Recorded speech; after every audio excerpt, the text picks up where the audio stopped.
If driving in the Philippines ticks you off, then you're going to want to see this. Why? Because I know how much crap we have to put up with out there, and sometimes it really helps to talk about it. But not only are we going to talk about irritating and moronic behaviors, we will also try to examine why such idiocy exists. Because part of addressing the problem is knowing its root cause. So sit back, relax, and stay tuned because this is going to be fun.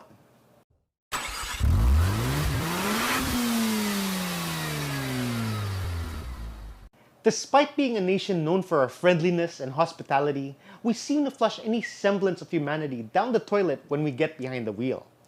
I know there are a lot of decent, considerate, law-abiding folks out there, but the sad truth is, people who exhibit any trace of discipline or even an iota of intelligence is becoming a rarity. My friend Edmund Burke once said, "The only thing necessary for the triumph of evil is for good men to do nothing." While my mentor, Albert Einstein, said, "The world is not dangerous because of those who do harm, but because of those who look at it without doing anything." So clearly, these gentlemen want us to take a stand. We shouldn't sit back and tolerate this primitive behavior. But what exactly are we supposed to do? It's not our job to enforce the law. And the last thing we want is to turn our already chaotic streets into a war zone. Besides, the problem goes way beyond enforcement, because a civilized society will follow the rules even when no one else is looking. Unfortunately, we've tolerated bad driving habits so much that idiotic behavior now seems normal. It has even reached a point where you become the ass if you call it out. And that's what tells you we're in trouble. Now we can downplay all this and say everybody makes mistakes, but the thing is it goes way beyond being a mistake if it keeps on happening. And we can't always attribute it to a lack of education or ignorance. Oh, how innocent. It's not their fault. They weren't aware. A lot of people use the "I didn't know" card as a lame excuse to get away with it. But the fact of the matter is, a lot of folks do know right from wrong and make a conscious decision to break the law. So please, save me the BS. You can cry me a river, but a lot of this just boils down to common decency. And once we examine why these behaviors exist, you'll see why there should be a special place in hell for these people. How do I figure? Well, as we enumerate these bad behaviors, you'll see that they all stem from selfishness or a lack of consideration for other people's time, space, and safety. And we should never jeopardize someone else's well-being just to get ahead. Anyway, I'm beginning to sound like a preacher here. So let's just get on with the list of infuriating things about driving in the Philippines. Number 1. There are slowpokes everywhere. One of the things that baffles me is how some drivers are so eager to squeeze in front of you, only to cruise at 30 to 40 kilometers an hour. Something tells me that these are the same folks who scramble towards a buffet table to fill their plates with a mountain of tempura, even if they can't eat that much. You see the parallelism there? It's no different than those drivers who are in such a hurry to get ahead of you, but drive like a snail when the road clears up. Let me be very clear about this. I'm not saying you should go out there to try to break any land speed records. As much flack as drivers get for speeding, it doesn't mean that driving slowly makes you the safest driver out there. Don't think that you're driver of the year just because you keep it below 40. Driving carefully does not always mean driving slowly. You should always be cognizant of the speed of traffic and, as much as possible, avoid having other motorists change direction or the rate of speed just to accommodate you. Keep this in mind when changing lanes, entering a main road or freeway, and for the love of God, please avoid hogging the left lane. It doesn't matter if you're already driving at the speed limit. You shouldn't stay on the fast lane no matter how much it hurts your bruised ego each time someone passes you by. So let's try to examine why there are so many slowpokes out there. Here's my theory, and this is by no means scientific. I can't even back this up with data, and it may even be anecdotal, but I gave this a lot of thought, so please just hear me out. A lot of people attribute car accidents, especially serious ones, to speeding, and in this country, they will even say overspeeding. Speeding na nga, over pa.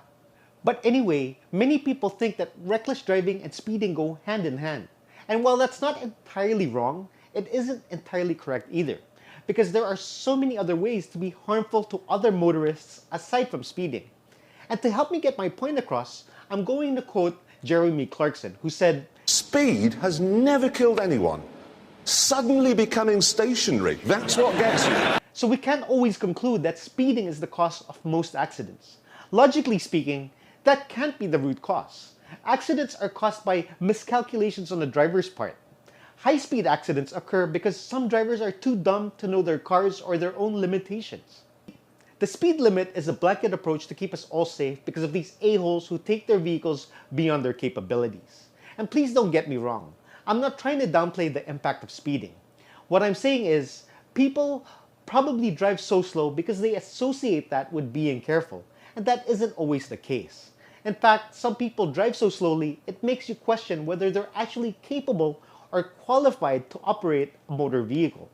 The worst part about these slowpokes is they tend to ignore other practices that are also meant to make our roads safer.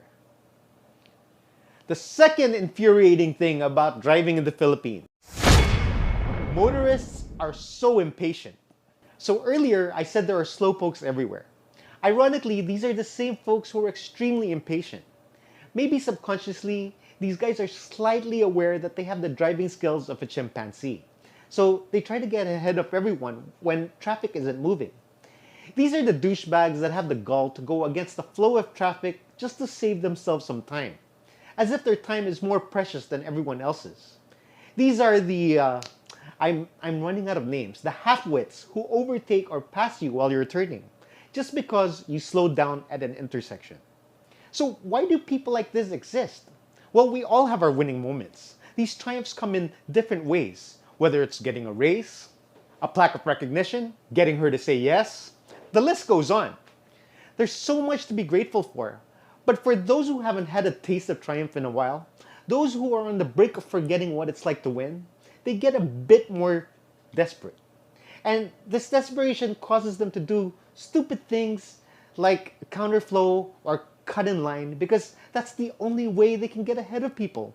Long story short, these guys do this because they're losers. Moving on to the third infuriating thing about driving in the Philippines. Everyone seems to think they have the right of way. A lot of drivers here seem to be under the impression that as long as they can fit, they have every right to squeeze in.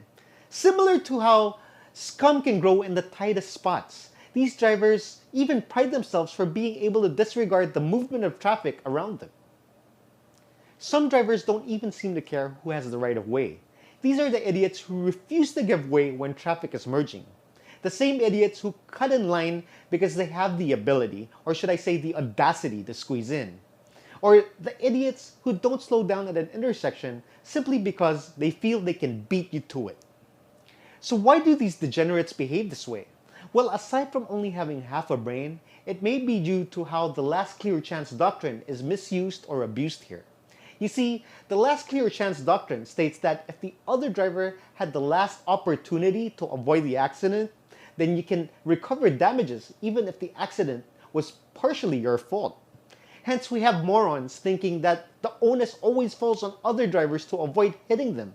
And as stupid as that sounds, you see it everywhere.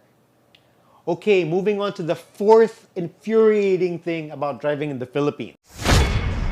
Road signs and markings are just suggestions.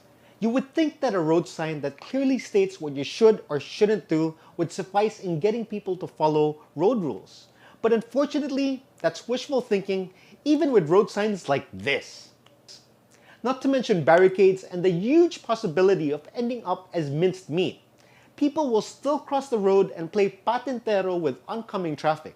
And of course, it's not just pedestrians. Motorists are just as bad. What irks me the most are motorists who block pedestrian lanes and intersections.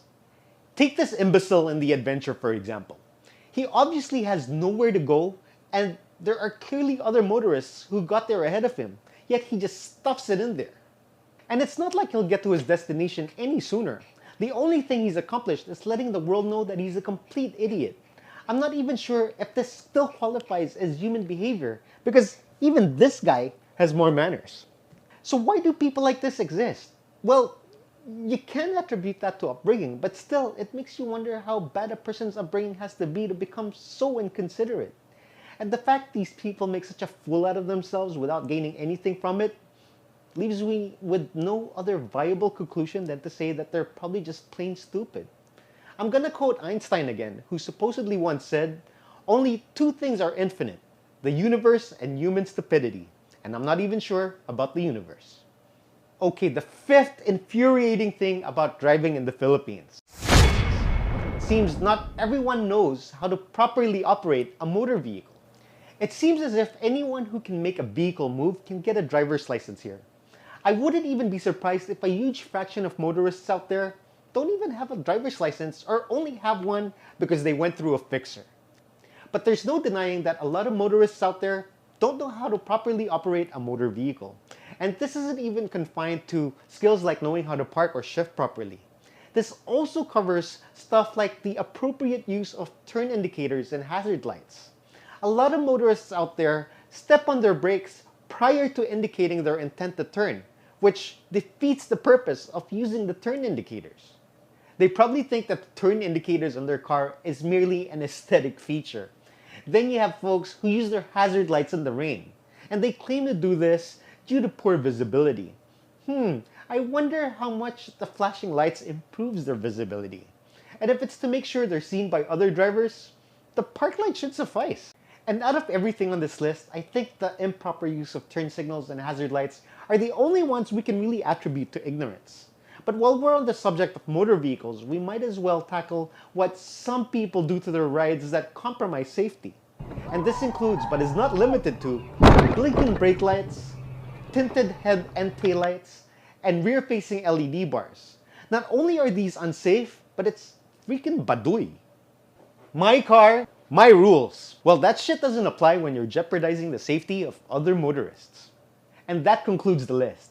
But I'm sure there are more infuriating behaviors out there, so please fill the comments with anything I may have missed.